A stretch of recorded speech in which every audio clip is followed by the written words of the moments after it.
Hey everyone, this is Leanne from Of Love and Shiplap and the founder of That Sublimation Graphics and Tutorials here on Facebook. If you're joining us on YouTube, please be sure to come join our Facebook group where all of our videos air live before they're added to our YouTube channel unedited. And of course, if you're catching us live on Facebook, don't forget to subscribe to our YouTube channel. Those links are in the video description depending on where you're watching. This tutorial is not specifically sublimation or white toner or printing related, but it is sort of adjacent. I'm just going to be doing a relatively quick demo on how to make hot cocoa bombs. Now keep in mind that I'm not a professional hot cocoa bomb maker. I'm just going to show you guys sort of the ins and outs, and it's really up to you to take that information and perfect it if you choose to sell hot cocoa bombs as part of Christmas or Valentine's Day mug sets. Now, if you choose not to make them yourself, you can always check your Facebook Marketplace. I'm sure you can find someone local and work out a deal to wholesale purchase so that you can best accommodate your customers with a professional product. Adding a hot cocoa bomb, because they are all the rage, to something like a 15-ounce coffee mug is a great way to upsell and drive up the price of your product. So instead of having a single mug that you might only sell for $10 or $12, you can easily drive up that price to $20 or $25. So, most of you expressed that you wanted to know at least the basics of how to make a hot cocoa bomb.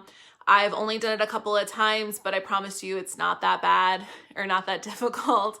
So we're gonna switch over into the kitchen, and I'm gonna show you guys and walk you through this process of getting your hot cocoa bomb together. And then our next tutorial will be separate, and that will be on how to sublimate the red interior mugs from Sublimation 101, perfect for Valentine's Day, which is coming up.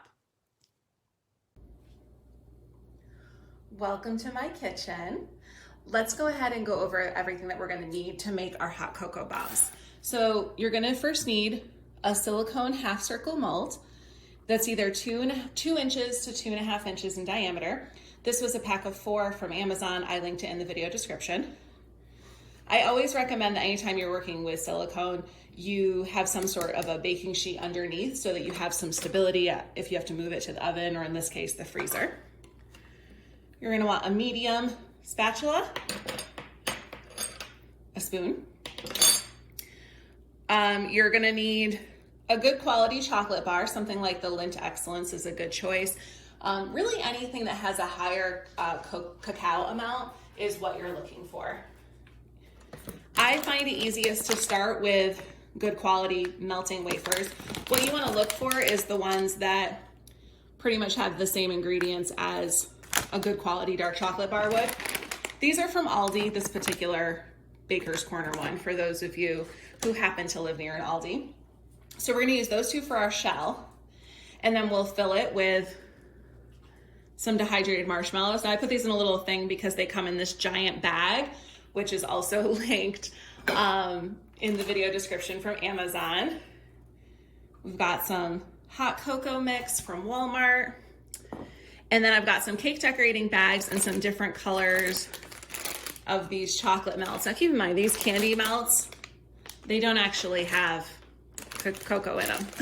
So they're not really great for doing your shell, and they're not gonna add to that chocolatey flavor in your hot cocoa and make it rich and creamy. These are really just more for decorating. So the only other thing that you're gonna need is some sort of double boiler system. I'm gonna be using the Instapot today. Jasper's down there saying hello. Okay, so you can do this on your stove, or if you have an Instapot, honestly, it's super easy to do in the Instapot. So all you're gonna do is hit the saute button and make sure you've got about a cup or 2 of water in your inner pot. Now I have a 6-quart Instapot, so I'm doing that with this 3-quart metal bowl from Walmart.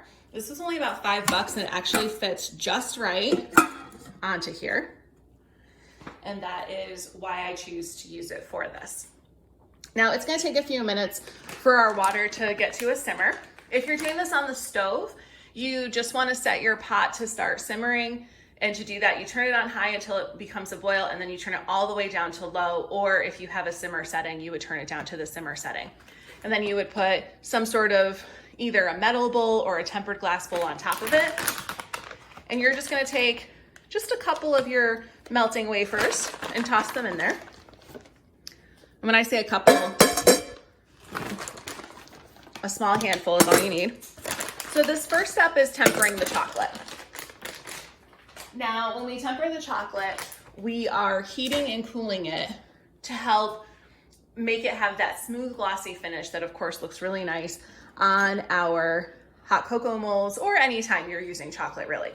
So to do that, you start by melting a few pieces, and then once those are melted, you're gonna stir in some extra chocolate. So these melting wafers melt really nicely, which is why I always like to use them as my starter. And this is gonna take a few minutes. Let me see if I can get you guys a better angle. I don't know if I can, but.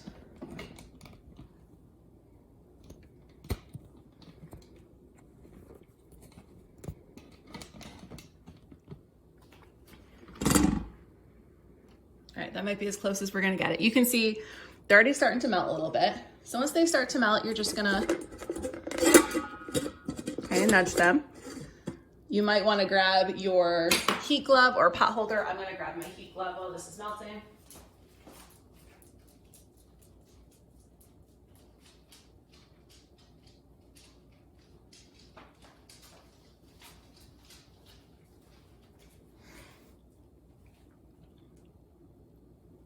Okay, so it'll take a few minutes for this to melt down. While we're doing that, we can just get our chocolate bar open.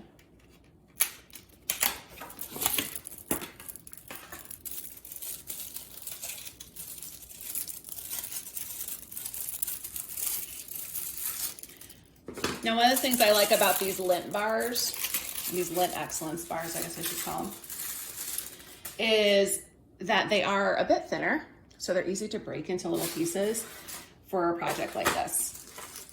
And not only when you're doing something like hot cocoa bombs, but you can do this in tempered chocolate for, you know, chocolate covered strawberries. Valentine's Day is coming. We're really in the part of the year. All right, so you can see that they're starting to melt pretty quickly.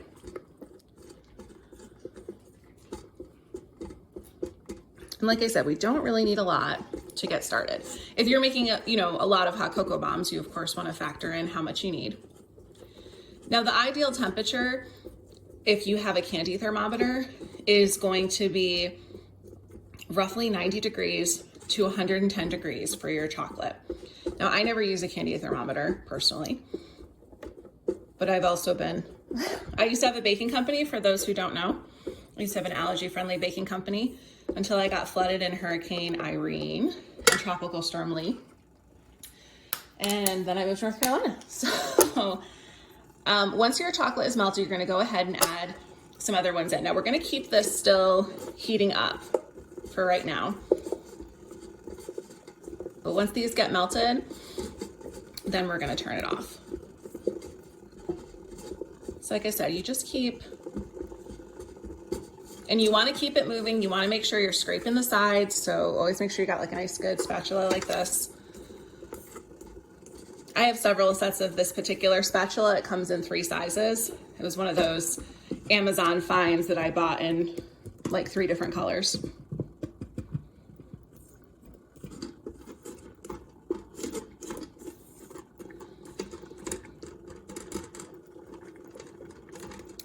Now I'll tell you a little bit about some of the other kinds of hot cocoa bombs you can make. We're just making a regular old hot cocoa bomb today, but if you get on Pinterest, you're gonna see that there are lots of good ideas. And some of those flavored ones, the best way to add the extract is not to add it to the chocolate. It's to add it to your hot cocoa mix and mix it up, because it's just gonna absorb into the hot cocoa mix anyways, and then put it inside the hot cocoa bomb. And you can also do that with liquor. Believe it or not, that's another fun thing.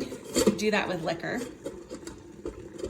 Okay, so this is just about melted. So you see we've got a nice good amount in there, and this is really liquidy. You see that like it just drips right off of there.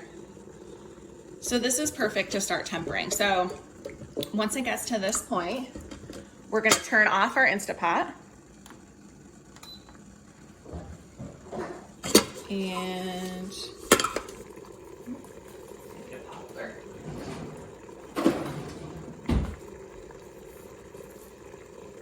just need to grab a pot holder. I'm going to pull this out. And I'm going to get our Instapot out of the way.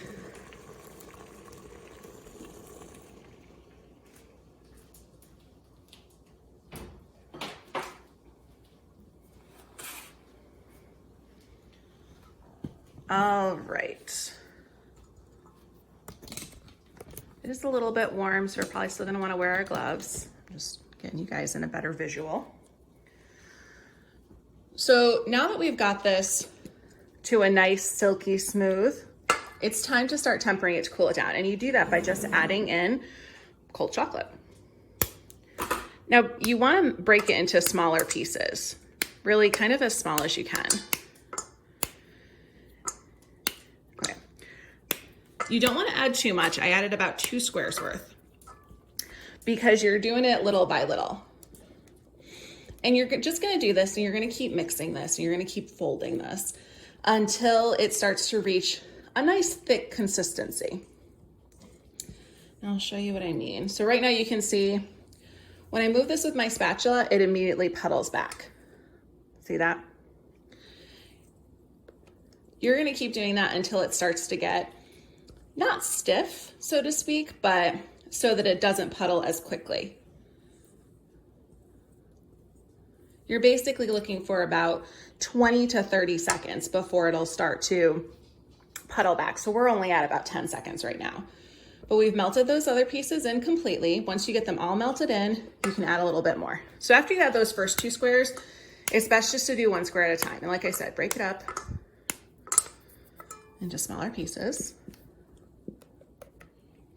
And then you're just stirring it in.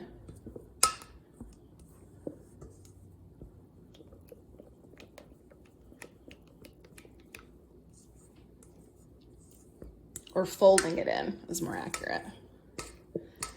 This part is the longest part of the process. And of course, if you're making a bulk amount of hot cocoa bombs, it goes a little faster.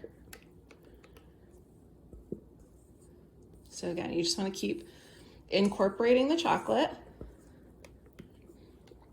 And once all your pieces are melted, you add a little bit more. So where are we at with our fold?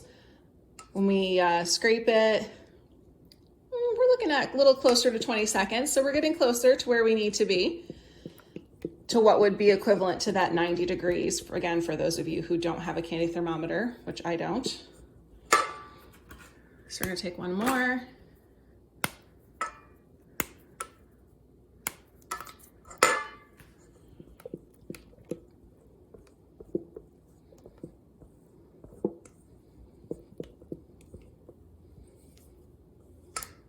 And you'll notice that it doesn't seem to incorporate as quickly as it starts to cool down, but that's okay. That's what it's supposed to do. That's how you know you're getting close. So see how it's starting to take a lot longer to spread back out? This is how we know we are almost to our finish point. If you've ever made frosting, buttercream frosting, you know that like you're mixing it until you get stiff peaks. This is the equivalent of that with chocolate. And this little technique, this is perfect if you want to make chocolate bark for the holidays or just for a special occasion. Like all these little steps right here with tempering the chocolate, this is the most important part. All right, we're almost there. Keep scraping. Let's see if we're at that 30 to 45 second mark. We're getting there. There's still some chunks, so we're gonna keep stirring it around.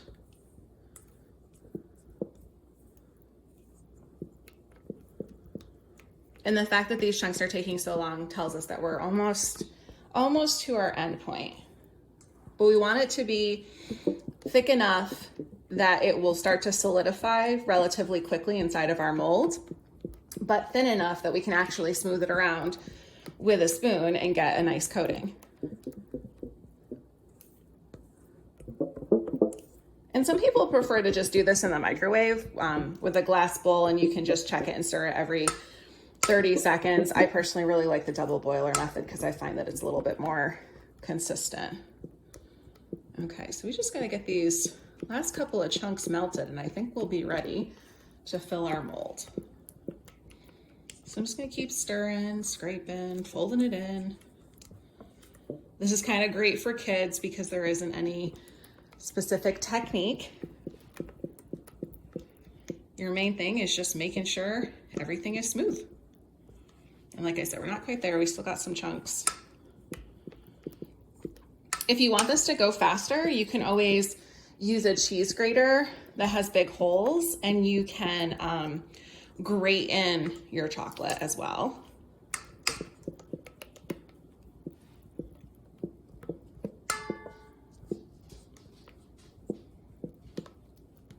We're definitely almost to the right consistency here to get our mold filled. I'm excited. I only learned how to make these a few weeks ago. I don't know. It was just like a girls' day, you know, because we wanted to try something fun. Now when you start to get to the end where you just see you've got those few last little chunks, it's good to just kind of do this. Scrape it back and forth. Keep folding it in. We're definitely just about ready to put this in our molds. We're just trying to get those last chunks out.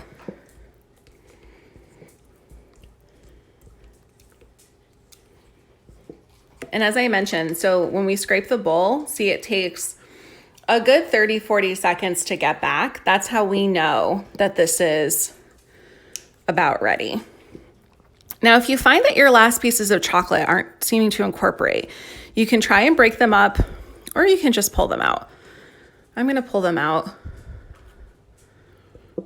You can also just add in some more of the tempered, that's already hot, because it could just be that you're not quite at the right melting point to get those last little chunks out. But that's also why it's really important to use smaller pieces if you can.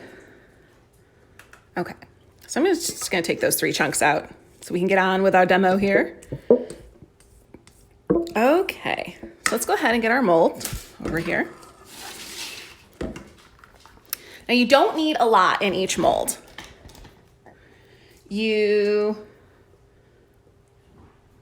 Find one that's good for you guys to see. All right, you're just gonna pour some in so you get a nice puddle on the bottom. And then you're just gonna use your spoon, the back of your spoon, and kind of move it up against the sides.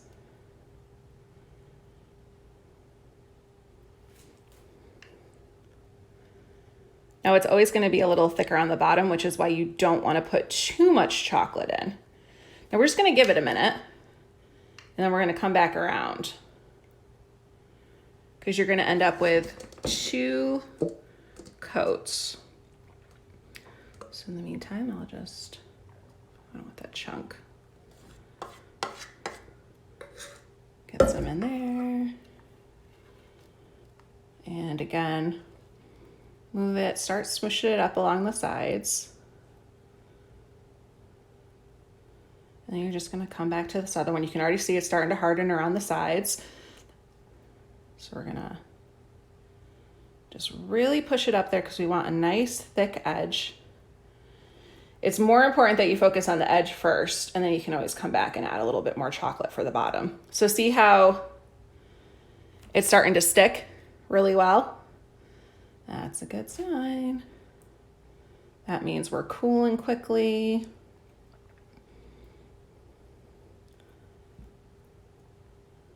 You'll notice our bottom is a little bare on the one. That's okay.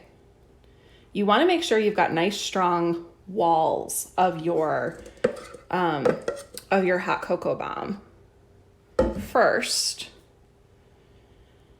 because it's got to be nice and thick so you can piece them together easily. So we're going to keep kind of pulling it up there. And if your chocolate starts to harden too quickly and you don't feel like you're able to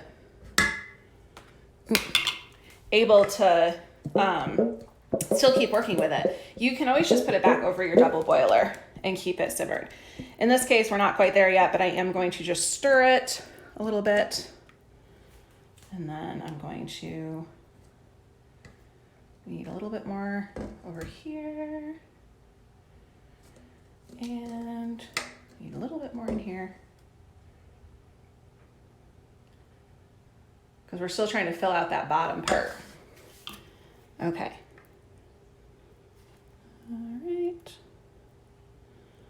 All right, so we've got some nice thick walls. We did some layers on. We're just gonna get those bottoms good. Always double check to make sure you did get all the way up your wall. And now we're ready to go ahead and put this in the freezer. So I already pre-prepped one so that we would have that. So let me go put this one in the freezer and grab the other one.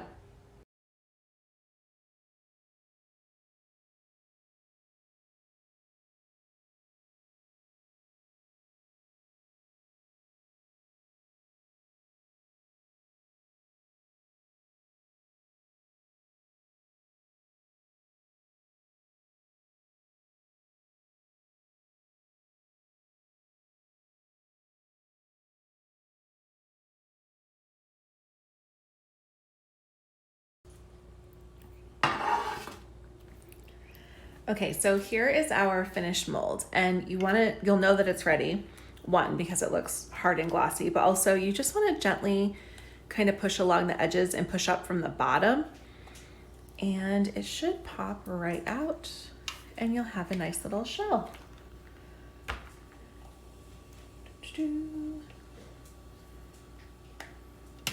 Okay.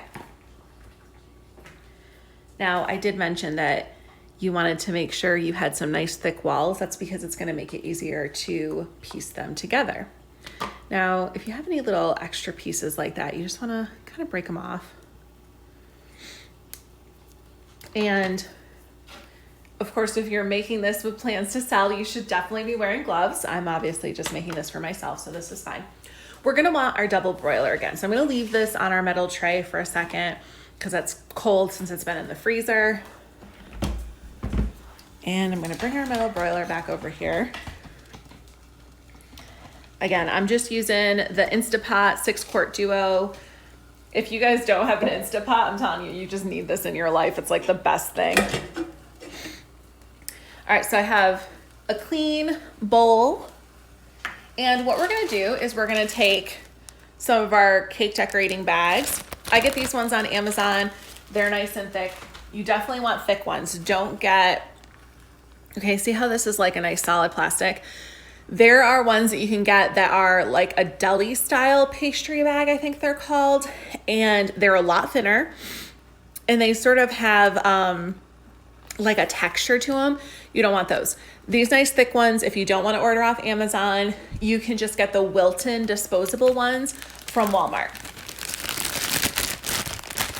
So we're gonna start by just folding down the top, and we're gonna put a couple pieces of chocolate in here so that we can use it to make our seal. And you really do not need a lot, and you're using the chocolate wafers for this part. When I say you don't need a lot, I mean, you literally only need like 4. Some people, if you're doing volume, you might find it easier to just dip it in, melt some more chocolate and dip it in, and then stick it on your shelf. But I kind of like the precision of being able to use one of these little bags. So when you put it in, you're just gonna twist the end, don't cut or anything, and just stick it in there. And I'm also gonna go ahead and do 2 more bags with our melts that we're gonna decorate with. So again, I've got a bag. I'm just gonna fold it down. And I'll get a couple of our pink candy melts. These are just the Wilton ones from Walmart, Michael's, pretty much every place carries them. And again, you don't need a lot. A couple of these goes a really long way, especially for something like decorating hot cocoa bombs. So I just put a couple in there. And same thing, I'm just gonna twist it and stick it in there so that the Instapot, we use that saute button again so that it'll create that double boiler effect. And while it's simmering that water, it's gonna melt the chocolate. You can do this again in the microwave also. And I got one more.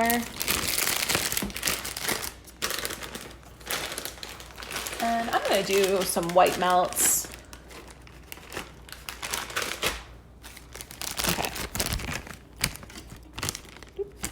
All right, so I've got a couple of these in here. And once they start to melt a little bit, okay, So see, once they start to melt, just kind of smush it around with your finger and then stick it back in. And you're basically just gonna keep doing that. I am going to grab a 1/8 cup because we're gonna need that. 1/8 is 2 tablespoons. You wanna put 2 tablespoons worth of hot cocoa mix into your hot cocoa bombs. You don't wanna do too much more than that. Normally hot cocoa mix is like 1/4 cup, but that's a little bit too much with the hot cocoa bombs because you're getting the chocolatey shell as well. So I've got my 1/8 measuring spoon, and we're gonna just try and get our chocolate here melted. Now you will also notice that the white one takes the longest to melt for some reason, but just kind of keep going back and forth. Make sure they're stuck to the bottom of the pan. Now, if you're doing a lot of hot cocoa bombs, you can also just use candy melt decorating bottles. I'm just gonna grab one out of my pantry so you can see what I'm talking about. They look like this, and you would just actually set them right in the water so that it would melt. And this is a great full bottle solution if you're doing a whole bunch of these. I'm just doing one in our demo today, obviously.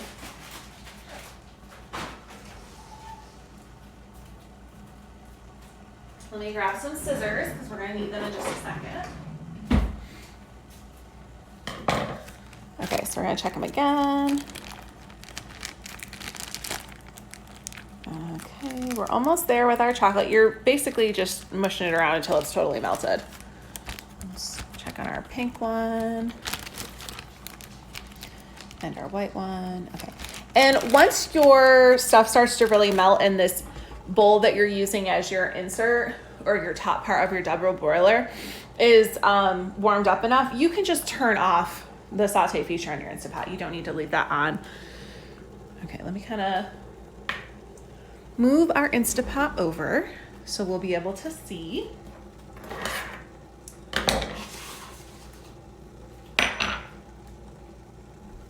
All right, I think we've probably got enough of the chocolate melted.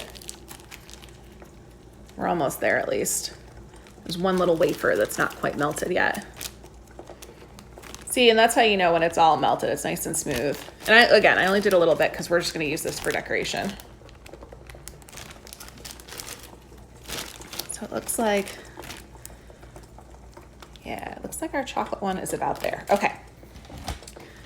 Let me get this set up so you guys can see best. Okay, so now we need to fill our hot cocoa bomb. So we'll start by just taking one of our shells. We'll get our hot cocoa mix. And as I said, you want to use 2 tablespoons or 1/8 cup. Shake it off there. Fill it in the shell. And then if you get these dehydrated marshmallows on Amazon, you can put some of them in there.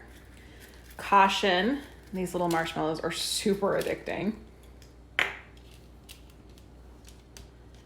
And you can always add other fun surprises in here, like maybe you want to add some sprinkles. It just kind of adds to the funness of making hot cocoa bombs.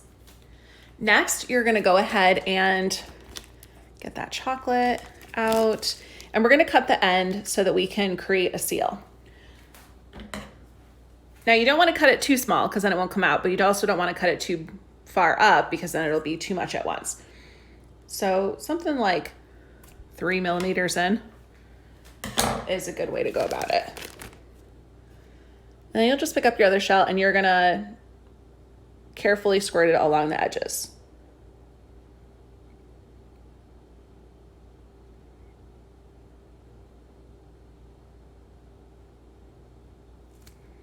Okay. Once you get it in place, you're going to line it up with your other half.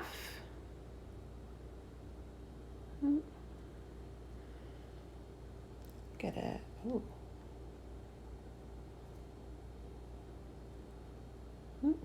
There you go. Get it as good as you can. Make sure your halves are actually lined up. And then we'll go around and just fill in any gaps that we've got.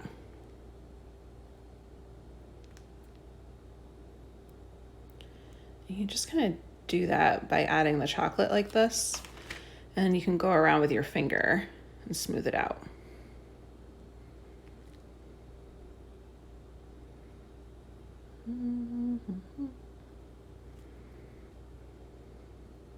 Now, because our chocolate is cold, this is gonna smooth pretty quickly.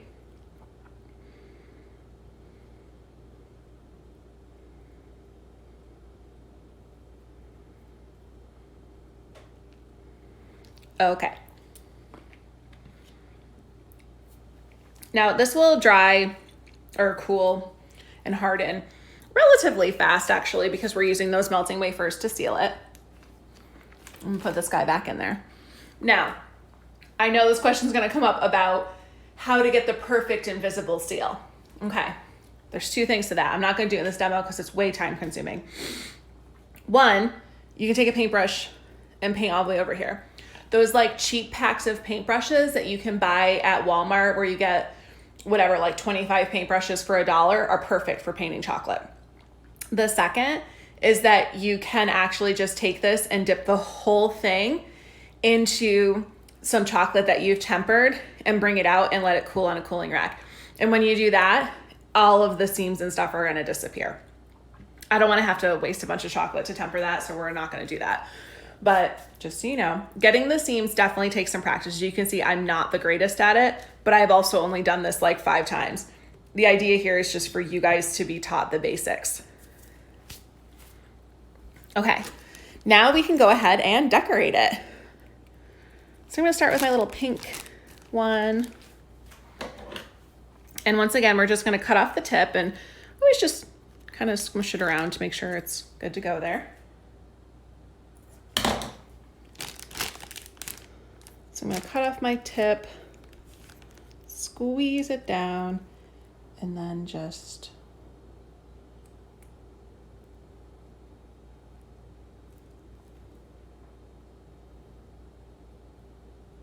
kind of go back and forth. And then you can do the same thing with the white.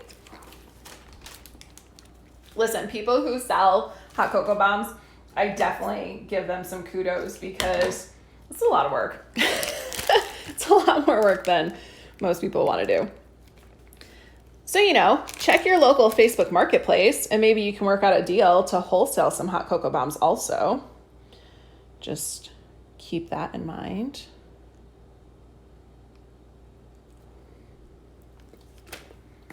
And then if you just want to top it off with some sprinkles, you can do that as well. And now it looks like the hot cocoa bomb in Debbie's picture in the design that we're about to use on the coffee mug. Okay, so after this, you just let it harden completely. You can leave it out. You can put it back in the freezer. Totally up to you. And now we're ready to move on to our mug. So this is a quick demo on how to make hot cocoa bombs. Keep in mind that I do not make hot cocoa bombs professionally. There are definitely other tutorials out there, but because we are doing a hot cocoa bomb themed coffee mug for our Valentine's Day coffee mug demo, I wanted to make sure I did actually cover a quick tutorial on how to do these as well. Practice makes perfect. Don't think you're going to be good at it right away.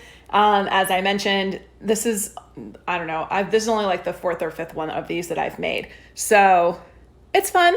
It's fun to do. And that's it. All right. So don't forget to tune back into our next video, which will be on the how to make the coffee mug today. Thank you for joining us and have a great rest of your day.